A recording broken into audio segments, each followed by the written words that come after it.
역대상 23장 1절부터 5절 말씀입니다. 이 솔로몬을 이제 왕으로 세우고 또 레위인들에게 직무를 맡기는 내용으로 되어 있습니다.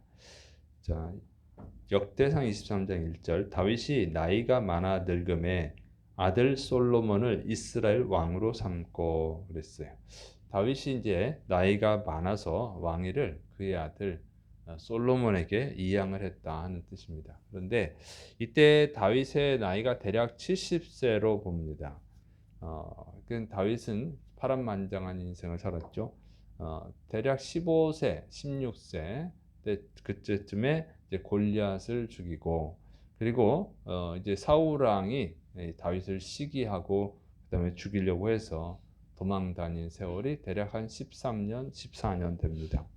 그리고 30세 이제 다윗이 헤브론에서 유다 지파의 왕이 돼요. 그리고 7년 6개월을 다스리고 이제 이스라엘 전체 왕이 됩니다. 그래서 33년 동안 이제 통치를 했어요. 그리고 70세에 죽는 거죠.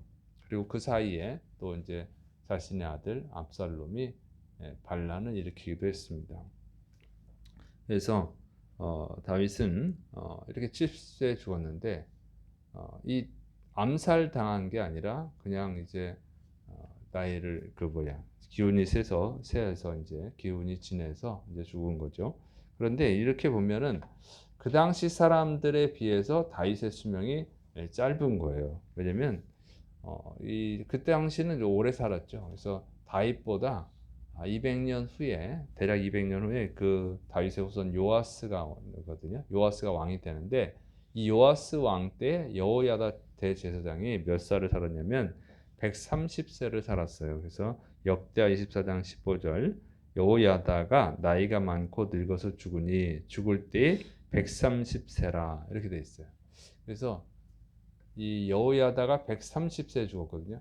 다윗보다 200년 뒤에 사람이에요.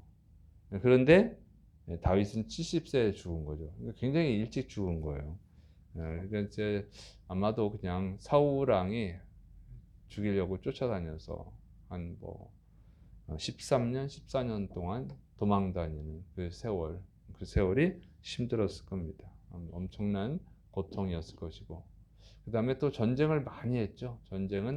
전쟁터에는 항상 목숨을 걸고 나가야 되잖아요. 그래서 다윗도 전쟁을 하다가 이제 죽을 뻔하기도 했고, 그러니까 그런 일이 많으니까 이제 육체적으로도 힘들고 스트레스도 많이 받았을 것이고, 그다음에 무엇보다도 이제 자신의 아들 압살롬이 자기가 왕이 되겠다고 아버지를 죽이려고 반란을 일으켰던 거 이런 것들 보면 복합적으로 원인이 되었을 것 같습니다. 그래서 어쨌든 그렇게 긴 세월을 살지 못했어요. 지금에 비하면 지금은 그 정도 살 수도 있지만 지금도 조금 더 살죠 요즘은.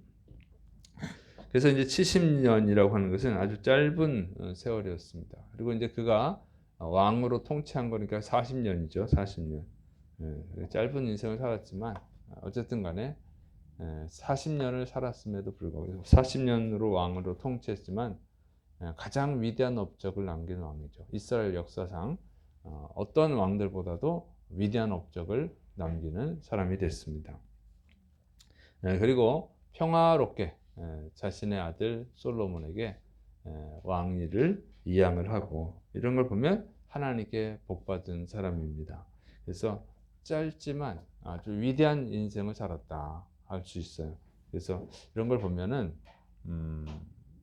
오래 사는 것만이 축복이 아니라는 거죠. 짧게 살더라도 하나님께 인정받는 삶, 하나님께 충성하고 하나님께 인정받는 삶이 가장 큰 축복이다 하는 것을 알 수 있습니다. 그래서 예수님 같은 경우도 대략 한 33세, 36세 이 정도 사셨죠. 그래서 짧은 인생을 사셨지만 가장 위대한 인생을 사셨죠. 그래서 우리는 삶을 살아갈 때 중요한 것은 정말 하나님이 인정하시는 삶을 살아야 된다고 하는 거예요. 하나님께 인정받지 못하는 삶은 아무리 오래 살아봐야 그것은 축복이 아니고 저주입니다. 그것을 잘 가르쳐 주는 게 이 부자와 거지 나사로의 비유죠. 부자는 세상에서 잘 살았어요. 사람들에게 부러움의 대상이 되고 그랬지만 죽어서 지옥에서 영원히 고통당하는 자가 되고 나사로는 정말 이 세상에서는 어려운 삶을 살았지만 하나님께 인정을 받아서 죽어서는 하나님 품에 안겨서 행복하게 영원히 행복을 누리는 자가 되죠. 그래서 그런 말씀을 보면 중요한 것은 하나님께 인정받는 삶이어야 된다고 하는 거예요. 그리고 하나님께 정말 인정받은 사람은 또 어떻게 에녹, 엘리야는 뭐 죽지도 않고 천국에 올라가지 않습니까? 이런 걸 보면 우리 삶의 목표를 하나님께 인정받는 삶으로 해야 된다고 하는 거예요. 사람들한테 부러움의 대상이 된다든가 세상에서 뭐 재밌게 즐겁게 살다가 간다든가 뭐 큰 업적을 남긴다든가 그런 것을 목표로 하는 것이 아니라 예수님을 믿는 사람들은 하나님께 인정받는 것, 하나님께 기쁨이 되는 것, 그런 것을 목표로 살아가야 될 줄을 믿으시기 바랍니다. 자, 그다음에 이제 성전 봉사자들을 공개적으로 세웁니다. 역대상 23장 2절부터 3절. 이스라엘 모든 방백과 제사장과 레위 사람을 모았더라. 레위 사람은 30세 이상으로 계수하니 모든 남자의 수가 38,000명인데 그랬어요. 자, 다윗은 이스라엘의 모든 방백과 제사장, 레위인들을 불러 모았습니다. 그리고 레위인들에게 성전 봉사의 직무를 맡기는 거예요. 그러니까 이거를 공식적으로 또 공개적으로 맡기기 위해서 불러 모은 것이죠. 그런데 이제 성전에서 봉사할 레위인들 나이를 30세로 정했는데 38,000명이 되었다 하는 거죠. 그러니까 굉장히 많은 숫자죠.